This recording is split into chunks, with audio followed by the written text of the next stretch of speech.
नमस्कार दोस्तों, सर जी क्लासेस में आपका स्वागत है। तो हम लोग हिंदी का प्रीवियस ईयर क्वेश्चन कर रहे थे। सब इंजीनियर का जो एग्जामिनेशन आपके होने वाले हैं, तो उसके लिए जब ये काफ़ी इंपॉर्टेंट रहेगा। और देखिए, अभी तक जितने भी हमने प्रीवियस ईयर क्वेश्चन आपके कराए, वो चाहे आपका हिंदी का हो, इंग्लिश का हो, कंप्यूटर का हो, तो इन सब का जो हमने अलग से प्लेलिस्ट बनाया हुआ, तो आपको डिस्क्रिप्शन बॉक्स में जो है लिंक इसका मिल जाएगा। तो आप लोग वहाँ जाकर प्रीवियस सारे वीडियो को देख सकते हो। और हमने देखिए दोस्तों, एक कोर्स भी लॉन्च किया हुआ है आपका एग्जाम प्रिपरेशन के लिए। तो देखिए, जो आपका नॉन टेक्निकल पोर्शन है, जिसमें कि जैसे कि आपका जनरल स्टडी का पोर्शन है, इंग्लिश है, साइंस है, हिंदी है, और साथ में कंप्यूटर का है। तो इन सब का जो है हमने टॉपिक वाइज लेक्चर्स आपको प्रोवाइड किया हुआ है इसके अंदर में। और साथ में जो सभी सब्जेक्ट का पीडीएफ भी आपको इसी के साथ में आपको मिल जाएगा। आपको अलग से लेने की जरूरत नहीं पड़ेगी अगर आप लोग इस कोर्स में इनरोल्ड अगर होते हो तो इसके लिए जो आप लोग ऐप डाउनलोड कर लो, सर्जी क्लासेस के नाम से है। इसका लिंक आपको डिस्क्रिप्शन बॉक्स में मिल जाएगा। और ये जो है आपका एग्जाम प्रिपरेशन के लिए काफ़ी हेल्पफुल रहेगा। इसमें जो है हमने जो टॉपिक्स दिए हुए हैं वो सारे इंपॉर्टेंट टॉपिक्स इंक्लूड किया हुआ है, और आप लोग कम समय में अपना तैयारी कर सकते हो बिना कोई डिस्ट्रैक्शन के। तो देखिए दोस्तों, कोर्स में इनरोल्ड होने के लिए आपको ऐप डाउनलोड करना होगा। और ऐप डाउनलोड करने के बाद जो है रजिस्टर कर लेना है। उसके बाद आपको स्टोर सेक्शन में चले जाना है। यहाँ पे आपको देखिए कोर्स दिख जाएगा एमपीपी सब इंजीनियर का। और जैसे ही आप लोग इसको बाई करोगे तो आपको देखिए कंटेंट सेक्शन में जो है आपको सारा फोल्डर दिख जाएगा, जितने भी सब्जेक्ट हैं आपके। तो इससे जो है आप लोग अच्छे से प्रिपरेशन अपना कर सकते हो। और इसके साथ में देखिए, जितने भी पीडीएफ है आपका, जैसे साइंस का हो गया, जनरल अवेयरनेस का हो गया, हिंदी का हो गया, तो इन सारे का देखिए हमने जो है अलग से पीडीएफ भी आपको प्रोवाइड कर दिया है। तो आप लोग जो है पीडीएफ से भी कर सकते हो, जैसे भी आप लोग करना चाहो आप लोग कर सकते हो। बट आपको जो है अच्छे से तैयारी करनी है। तो सभी का लिंक आपको डिस्क्रिप्शन बॉक्स में मिल जाएगा। तो आइए हम लोग आते हैं क्वेश्चंस पे। तो देखिए, क्वेश्चन जो पूछे गए थे आपके कि सवर्ण का विलोम शब्द क्या होगा। तो यहाँ देखिए सवर्ण आपका दिया हुआ है। तो देखिए, जो सवर्ण आपका है, तो इसमें देखिए इस तरीके से आपका ये मिलके बना हुआ है, उपसर्ग से और मूल शब्द से। इसमें देखिए स और प्लस वर्ण है, तो ये बना आपका सवर्ण। तो स अगर ये रहता है, ये उपसर्ग लगा हुआ है, और जो वर्ण आपका तो इसका मतलब रंग होता है, इसका मूल शब्द। तो इस तरीके से देखिए, जो सवर्ण है इसका मतलब रहता है आपका कि समान रूप रंग का, यानी कि जो समान जाति का हो। तो ये होता है इसका मतलब। अब इसका देखिए, अगर हमें बनाना होगा इसका जैसे विलोम शब्द, तो इसमें बस केवल जो है स का जहाँ पे अ लगा दिए तो वो आपका बन जाएगा इसका विलोम शब्द। तो इसका जो विलोम शब्द आपका होगा तो वो होगा अवर्ण। तो सवर्ण का विलोम क्या होगा आपका अवर्ण। तो देखिए किस में दिए, तो ऑप्शन डी में दिया है, तो ये आपका राइट आंसर इसका हो जाएगा। लेकिन इसके पहले जो है आपको पहले इसका मीनिंग भी पता होना चाहिए। तो जो है फिर आप लोग इजिली बता सकते हो इन सब का। नेक्स्ट देखिए दिया हुआ है कि चैतन्य का विलोम है। तो चैतन्य का विलोम क्या होगा। तो देखिए चैतन्य जो है, तो इसका जो विलोम होता है, तो बस इसमें आप लोग अ लगा दो। देखिए अ लगाने से भी जो है बहुत सारे चीज होते हैं, वो उसका निगेटिव बन जाता है, मतलब कि वो जो है विलोम बन जाता है। जैसे इंग्लिश में भी अ लगाने से जो है आपका वो बन जाता है, उसका एंटोनिम्स बन जाता है। तो उस तरीके से हिंदी में भी जो है वर्तनी होते हैं कि उनको लगाने से हम लोग बना सकते हैं उसको, उसका विलोम शब्द। तो चैतन्य का इसमें आप अ लगा दिए, तो ये बन जाएगा अचैतन्य। तो इसका देखिए दिया हुआ है राइट आंसर कौन सा आपका हो जाएगा, कि ऑप्शन वन में आपका दिया हुआ है अचैतन्य। और बाकी देखिए आपको बहुत सारा लिस्ट आपको मिल जाएंगे यहाँ पे, जैसे कि विलोम शब्द का, जो कि हमने ऑलरेडी आपको प्रोवाइड किया हुआ है पीडीएफ के अंदर में। तो आप लोग पीडीएफ को भी बाय कर सकते हो, इसका लिंक भी आपको डिस्क्रिप्शन बॉक्स में मिल जाएगा। आपको देखिए इसमें जो है सारे आपको विलोम शब्द मिल जाएंगे जो एग्जाम में पूछे गए हुए हैं, फ्रिक्वेंटली जो पूछे जाते हैं एग्जामिनेशन में आपके। तो इन सभी का दिया हुआ है आपका अल्फाबेटिकल ऑर्डर में दिया हुआ है यहाँ पे, जो कि वर्तनी के अकॉर्डिंग दिया हुआ है। जैसे कि आपका यहाँ पे प्रलय है। तो प्रलय ये जो है आपका यहाँ पे शब्द है, इसका देखिए विलोम शब्द आपका होगा प्रलय का। इसका आपका होता है सृष्टि। प्रेम का घृणा हो जाएगा, पूर्ण का अपूर्ण हो जाएगा। तो अप्रत्यक्ष का प्रत्यक्ष का दिया हुआ परोक्ष हो जाएगा, प्राप्त का आपका होगा साय हो जाएगा, पंडित का मूर्ख आपका हो जाएगा।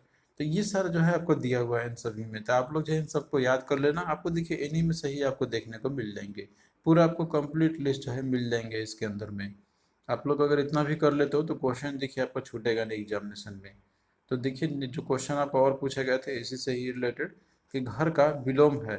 तो घर का विलोम क्या होगा। तो देखिए घर का जो विलोम होता है, तो ऐसा नहीं कि इसमें देखिए बहुत लोग जो है सोचते हैं कि घर का जैसे कि आपका हो जाएगा ये कुटिया हो जाएगा, या फिर जो है ये कह सकते हैं कि और भी चीज़ उनके मन में आएगा कि, लेकिन इसका होता है बाहर। तो इसका देखिए क्या होगा, आपका आंसर थ्री हो जाएगा। आपका घर का बाहर होगा विलोम शब्द, ऐसा नहीं कि कुटिया आप लोग ये समझ लो।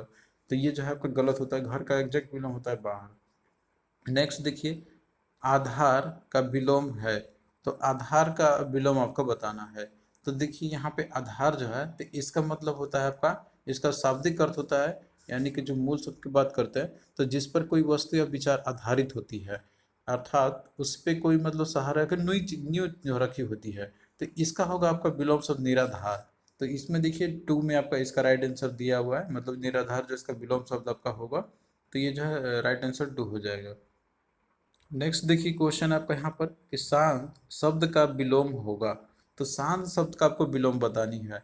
तो देखिए शांत है, देखिए जो कि आप लोग समझते भी होंगे इसके बारे में, तो इसका आपका हो जाएगा विलोम शब्द बहुत से आपको देखने को मिलेंगे, जैसे अशांत हो जाएगा, उत्तेजित हो जाएगा आपका, उत्पात हो जाएगा, या फिर क्रुद्ध आपका हो जाएगा। तो इनमें से कोई भी मिले तो ये जो है उसके विलोम शब्द हो जाएंगे। तो देखिए यहाँ पे शांत आपका दिया हुआ है, तो शांत का जैसे यहाँ पे आपने देखा था शांत उत्तेजित उत्पात, तो इसमें देखिए पहला लघु चंचल डरपोक और बहादुर। तो देखिए यहाँ पे क्या होगा आपका शांत का, ये चंचल हो जाएगा। चंचल भी बोलते हैं हम लोग कि जो काफी ज्यादा होता है कि वो जो उत्तेजित हो जाता है या फिर जो है वो बात कर ज्यादा करते रहता होगा, चंचल मन का जैसे बोलते हैं ना कि चंचल मन का है। तो ये जो हो जाएगा शांत का हो जाएगा इसका। बाकी देखिए आपको और भी यहाँ पे देखने से भी समझ में आ जा रहा होगा कि और कोई होगा ही नहीं। लघु कुछ और ही मीनिंग देता है, डरपोक जो होता है आपका तो ये शांत से कोई रिलेशन है ही नहीं। बहादुर भी है आपका दिया हुआ है, तो ये तो जैसे कि आपका डरपोक का बहादुर आपका हो जाएगा जैसे इनका आपस में। तो यहाँ पे जो मिलता जुलता हुआ आपका है शांत का विलोम आपका होगा चंचल। नेक्स्ट देखिए अगला आपका दिया हुआ है यहाँ पे क्वेश्चन, रंक शब्द का विलोम होगा। तो देखिए रंक हम लोग बोलते हैं कि जो होता है कंजूस, या फिर उसको बोल सकते हैं उसका कोई भी धन ना बचा हो, सारा लुटा दिया लुट गया हो उसका, या फिर जो है कुछ है ही नहीं उसके पास में, तो भिखारी जैसे होता है तो उनको रंक भी बोला जाता है। तो इसका विलोम आपका होगा जैसे राजा या फिर धनी हो जाएगा। तो इसमें देखिए जो एग्जैक्ट होगा आपको नियरेस्ट में जो होगा उसी को मार्क करना होगा, जैसे दिया हुआ है बलवान, धनवान, किसान, मजदूर। तो देखिए इससे जो रिलेटेड है मतलब कि जो एंटोनिम होगा आपका जो विलोम सूत्र है धनवान आपका हो जाएगा। जरूरी नहीं है कि आपको राजा या रंग का राजा ही मिले धनी मिले, जो उससे से मिलते जुलते होंगे आपको उसी को मार्क करना होगा। तो धनवान इसका जो है आपका रहस्य ही हो जाएगा। और बाकी देखिए बलवान दिया हुआ है, तो बलवान तो ये तो कहीं से भी रंग से मिलता जुलता लग ही नहीं रहा है आपका। बलवान आपका होगा जो कि जो होता है कमजोर होते हैं उसका आप कह सकते हो यहाँ पे कि ये विलोम होगा। किसान भी से कोई यहाँ पे मेल नहीं खा रहा है, मजदूर से भी कोई मेल नहीं खा रहा रंग से। तो आप लोग ऑप्शन को भी देख के जो है बता सकते हो कि कौन सा सही होगा। नेक्स्ट देखिए क्वेश्चन है यहाँ पर आपका, घी का लड्डू टेढ़ा भी भला मुहावरे का अर्थ होगा। तो इसका जो है आपको बताना है कि क्या होगा। मुहावरा आपका दिया हुआ है घी का लड्डू टेढ़ा भी भला। तो देखिए जो मुहावरे आपके होते हैं तो इसका मतलब रहता है कि जैसे वो कुछ कहते तो कुछ और है लेकिन मीनिंग कुछ और ही उनकी होती है। आपको उनका शाब्दिक जो होता है उसके अर्थ पे आपको नहीं जाना है, आपको एग्जैक्टली जो मुहावरे होते हैं उसका अर्थ आपको पता होना चाहिए। तो जैसे यहाँ पे देख घी का लड्डू टेढ़ा भी भला, तो इसका मतलब ये हो जाता है यहाँ पर कि अगर कोई मान लीजिए अगर उपयोगी वस्तु है, कोई अगर जरूरतमंद कोई चीज़ है आपके पास, या फिर कोई आपने देखा है आप कोई होगा, तो उसका जो है रूप रंग नहीं देखा जाता, वो कैसा भी हो वो सही होगा आपके लिए। तो ये उसी का ही मतलब होता है कि घी का लड्डू टेढ़ा भी भला, यानी कि अगर घी का अगर लड्डू है वो चाहे कैसा भी बना हो टेढ़ा मेढ़ा भी हो तो वह जो है उपयोगी ही होता है। उसी तरीके से यहाँ पे मीनिंग इसका होता है, ऐसा नहीं कि घी का लड्डू से कोई कंपेरिजन है इसका। आपको देखिए ऑप्शन में भी उसी तरीके से देखने को मिलेंगे। जैसे घी का लड्डू स्वादिष्ट होता है, तो कभी भी इसी से रिलेटेड ही अगर कोई मीनिंग दे दे या फिर उसी से रिलेटेड कुछ चीज लिखा हो तो वो तो कभी आपका आंसर होगा ही नहीं मुहावरे के लिए खासकर। तो ये तो आपका होगा ही नहीं। गुणी व्यक्ति की आलोचना थी, ये तो होगा नहीं इसका। घी का लड्डू महंगा होता है तो ये तो कभी होगा नहीं। तो इसका मतलब ये होगा कि उपयोगी वस्तु का रूप रंग नहीं देखा जाता है उसका, तो क्या होगा 3 राइट आंसर हो जाएगा। नेक्स्ट देखिए, निम्नलिखित मुहावरे का सही विकल्प चुने। दिया हुआ है कि गुलर का फूल होना। तो देखिए गुलर का फूल का मतलब होता है यहाँ पर कि कोई चीज़ जो दुर्लभ हो, यानी कि आपको वो मिले ही रहे, बहुत खोजने के बाद मिले। जिस तरीके से आपका गुलर का फूल होता है वो आपको बहुत ढूंढने के बाद मिलता हो, यानी कि वो दुर्लभ होता है, तो उस तरीके उसके लिए बोला जाता है कि गुलर का फूल होना। तो इसमें देखिए जो सही होगा इसका क्या होगा, जैसे सुगंधित होना चाहिए तो कोई रिलेशन नहीं है, फूल की तरह खिलना ये भी कोई मतलब नहीं होता है इसका, दुर्लभ होना। तो यही जो है आपका क्या होगा इसका राइट आंसर हो जाएगा। तो और बाकी देखिए अति प्रसन्न होना चाहिए तो होगा नहीं। गुलर का फूल होने का मतलब होता है दुर्लभ होना, क्योंकि गुलर का फूल आपको हर जगह नहीं मिलेगा, बहुत ही कम जगह फिर आपको ना देखने को बराबर ही मिलेंगे। नेक्स्ट देखिए, दिया आपका यहाँ पर खिचड़ी पकाना मुहावरे का अर्थ है। तो खिचड़ी पकाना मुहावरे का अर्थ क्या होता है। तो इसमें देखिए दिया हुआ है छिप कर काम करना, गुस्सा बढ़ाना, स्वार्थ सिद्ध करना या फिर अप्रतिष्ठित होना। तो इसका देखिए राइट आंसर छिप कर काम करना आपका हो जाएगा। जैसे बोला था ना, क्या खिचड़ी पका रहे हो। तो होता है कि आपके बिना जानकारी के कुछ न कुछ पीछे आपके होते रहते हैं कुछ ना कुछ काम। तो यही होता है आपका कि छिप कर कोई काम करता है, तो उसी से रिलेटेड आपका ये मीनिंग है। और अगला देखिए दिया हुआ है कि घर का भेदी लंका ढाए, कहावत का अर्थ क्या होगा। तो ये कहावत है आपका। तो देखिए घर का भेदी लंका ढाए, इसका काफी फेमस है ये, जो कि विभीषण के लिए प्रयोग किया जाता है कि क्योंकि उसी ने जो है जैसे श्री राम जी के सेना में आके उसने सारा लंका का भेद बताया उसने। तो इसी के बाद जो है लंका का संहार हुआ। तो यही होता है कि कोई अगर मान लीजिए कि जो भेद बताया जाता है किसी का भी, तो उससे क्या होता है कि वो हानि होता है उसी का, यानी कि आपसी में अगर कुछ हो जाता है, फूट होता है, कोई आपसी में मतभेद होता है, तो उसके चलते जो है शत्रु को लाभ मिल जाती है अगर उसके पाले में कोई चला जाए तो ये उसी से रिलेटेड है आपका। तो इसका देखिए आपका हो जाएगा ऑप्शन 4, यानी कि आपसी फूट से हानि होना। तो इसका 4 राइट आंसर हो जाएगा। और बाकी देखिए ऑप्शन को देख के भी आप लोग एलिमिनेट कर सकते हो, जैसे कि इसमें दिया हुआ है कि घर का भेद किसी को न बताने वाला। तो ये तो जस्ट उल्टा ही इसका हो गया मीनिंग यहाँ पे। घर का भेदी लंका गिरा है, तो ये तो कभी होगा नहीं। जो अगर इसी से रिलेटेड ही कुछ अगर दे दे यहाँ पे लिख के मीनिंग, तो कि घर के भेद से लंका का गिरना, तो ये भी नहीं होगा आपका। तो आपसी फुट होना इसका हो जाएगा। तो देखिए दोस्तों, जितने भी मुहावरे होते हैं आपके और लोकोक्तियाँ जो होते हैं, तो इन सब का जो है लिस्ट हमने तैयार किया हुआ है, तो आप लोग को जो है इनको भी याद रखना होगा। तो यहाँ पे देखिए मुहावरे जो दिए हुए हैं आपके, ये सारे इंपॉर्टेंट है एग्जाम के लिए। जैसे अंग से संबंधित मुहावरे हैं, जैसे अंग छूटा इसका मतलब होता है कसम खाना, अंग अंग मुस्काना का मतलब होता है बहुत प्रसन्न होना। अक्ल से संबंधित मुहावरे आपका अक्ल का दुश्मन, इसका मतलब होता है कि मूर्ख होता है कोई व्यक्ति को बोलते हैं हम लोग। अक्ल चकराना का मतलब होता है कुछ समझ में ना आना। उसी तरीके से यहाँ पे और भी आपके दिए हुए हैं, जैसे कि आंख से संबंधित आंख मारना, इसका मतलब होता है इशारा करना। तो और भी आपके दिए हुए हैं, इन सारे जो लिस्ट आपको दी है इन सबको आप लोग याद कर लेना। ये सारे इंपॉर्टेंट है, कोई ना कोई एग्जाम आपसे पूछे ही गए हुए हैं। तो इतना अगर आप लोग कर लेते हो तो देखिए आपको और भी जो है पढ़ने की जरूरत तो नहीं पड़ेगी, क्योंकि इसमें सारे हमने इंपॉर्टेंट जितने भी मुहावरे हैं आपके, तो उनको इसमें लिया हुआ है जो एग्जामिनेशन में फ्रिक्वेंटली पूछे जाते हैं। तो ये सारा आपको जो है पीडीएफ के अंदर में आपको मिल जाएगा। नेक्स्ट देखिए क्वेश्चन है आपका कि चादर के बाहर पैर पसारना, मुहावरे का अर्थ निम्न विकल्पों में से कौन सा होगा। तो देखिए चादर के बाहर पैर पसारने का मतलब होता है यहाँ पर कि जितना आपके पास होता है या फिर आप जितना कर सकते हो उससे भी बाहर जाना, लिमिट को क्रॉस करके चले जाना है। वो चाहे आपका किसी भी फील्ड में आपका हो सकता है, जैसे खर्च करने के मामले में भी, कि जितना आपका कमाई है उससे भी ज़्यादा आप लोग खर्च कर देते हो। तो ये होता है इसका मतलब। तो यहाँ पे देखिए दिया हो कि आय के अनुसार व्यय करना चाहिए, तो आपका होगा ही नहीं, जस्ट इसका मीनिंग ही नहीं हो रहा है, इसका अपोजिट दे रहा है। उसके बाद आय न होने पर भी व्यय करना, न होने पर भी व्यय करना। तो ये तो देखिए करेक्ट आपका नहीं है इसका मीनिंग। आय अगला देखिए आय से अधिक व्यय करनी, तो यही आपका हो जाएगा कि जितना आपका आय है यानी कि वेतन जो भी होगा उससे अधिक जो है खर्च कर देना। तो यही इसका करेक्ट मीनिंग आपका ये हो जाएगा। और आय से कम व्यय करना चाहिए, तो निगेटिव मतलब इसका जस्ट अपोजिट हो जाएगा इसका मतलब। तो आपको देखिए एग्जैक्ट इसका मीनिंग पता होना चाहिए क्या होता है, तो ये सारा चीज़ आपको मिल जाएंगे।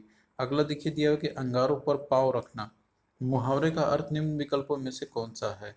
तो देखिए अंगारों पर पाँव रखना, इसका जो मतलब होता है यहाँ पर आपका कि जैसे कोई चीज़ होता है ना यहाँ पर, कि वो चाहे कुछ भी हो वो करके ही रहेगा, ठान लेता है। तो कोई भी अगर नुकसान करने वाला कोई कार्य होता है तो वो करना हो गया। जैसे ये है ही ना कि हम कहीं चलते हैं तो वो कैसा होना चाहिए, रास्ता वो सही से होना चाहिए। लेकिन यहाँ बोला कि अंगारों पर पाँव रखना, तो जाहिर सी बात है वो कोई जोखिम वाला काम कोई कर रहा होगा यहाँ पे। तो नुकसान वाला कोई कार्य करना इसका राइट आंसर आपका हो जाएगा। बाकी बहुत प्रश्न होना चाहिए तो कहीं होगा या नहीं, रहस्य समझ लेना ये भी नहीं होगा, मृत्यु निकट आना ये भी नहीं होगा आपका। नेक्स्ट देखिए दिया आपका यहाँ पर आंखों में धूल झोंकना, मुहावरे का अर्थ निम्न विकल्पों में से कौन सा है।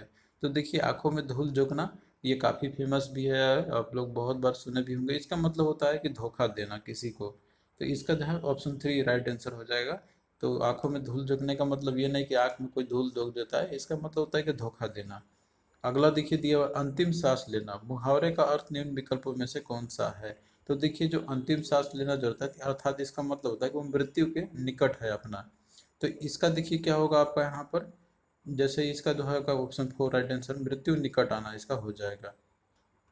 नेक्स्ट देखिए अगला दिया आपका यहाँ पर अंडों का शहजादा का अर्थ है। तो देखिए यहाँ पे बात हो जा रहा है अंडों का शहजादा। अब देखिए शहजादा किसको बोला जाता है, कि जो व्यक्ति जैसे इसके पास अनुभव होता है यहाँ पे और अच्छे से वो कार्य कर सकता है। लेकिन यहाँ पे बात करें अंडों का शहजादा, यानी कि अंडा से जीवन का शुरुआत होता है। तो अब कोई भी अंडे के अंदर में मान लीजिए कोई चूजा या फिर कोई भी रह रहा होगा, तो जाहिर सी बात है वो बाहर का दुनिया देखा नहीं है, अंदर का दुनिया देखा है, तो वो केवल उसी का ही सिर्फ शहजादा है। तो इसका मतलब कभी उसके पास कोई अनुभव होगा नहीं। तो इसका देखिए मीनिंग होगा कि अनुभवहीन व्यक्ति। तो ये जो है ऑप्शन ए इसका राइट आंसर आपका हो जाएगा। तो ये जो है इस तरीके से समझने भी होंगे आपको, एक इमेज बना के, फिर जैसे भी आप लोग ये इसको समझ के याद कर सको। और जो चालाक व्यक्ति तो होगा नहीं, कमजोर व्यक्ति, अनुभवी व्यक्ति, ये सब होंगे नहीं इसके मीनिंग। अगला देखिए दिया गया, छठी का दूध याद आना, मुहावरे का अर्थ निम्न विकल्पों में से कौन सा होगा। तो देखिए छठी का दूध याद आना, इसका मतलब रहता है कि ये मतलब रहता है आपका यहाँ पर कि जो कोई भी अगर भयंकर विपत्ति में अगर पड़ जाता है तो उसके लिए प्रयुक्त किया जाता है। कोई कठिनाई में अगर कोई पड़ जाता है तो उसको जो है होता है ना कि बोलते हैं जनरली यही कि छठी का याद दिला देंगे तुमको हम। तो इसका मतलब होता है कि वो जो है भयंकर विपत्ति में कोई पड़ गया होगा। तो इसका जो है फोर आपका राइट आंसर हो जाएगा। तो ये तो थे आपके प्रीवियस ईयर के क्वेश्चन। इसी तरीके से देखिए और भी हम प्रोवाइड करते रहेंगे आपके क्वेश्चन जितने भी पूछे गए हुए हैं। तो और कोर्स जो हमने पढ़ा हुआ है आपको हिंदी का, तो आप लोग उसमें एनरोल हो सकते हो। उसमें हमने उसमें जो है सारे इंपॉर्टेंट टॉपिक्स को कवर किया हुआ है, वो चाहे आपका हिंदी का हो, इंग्लिश का हो, जीके का हो, या फिर जो कंप्यूटर का हो आपका। तो सारा चीज़ हमने प्रोवाइड किया हुआ है आपको अच्छे से। तो चलिए दोस्तों, मिलते हैं फिर नेक्स्ट वीडियो में।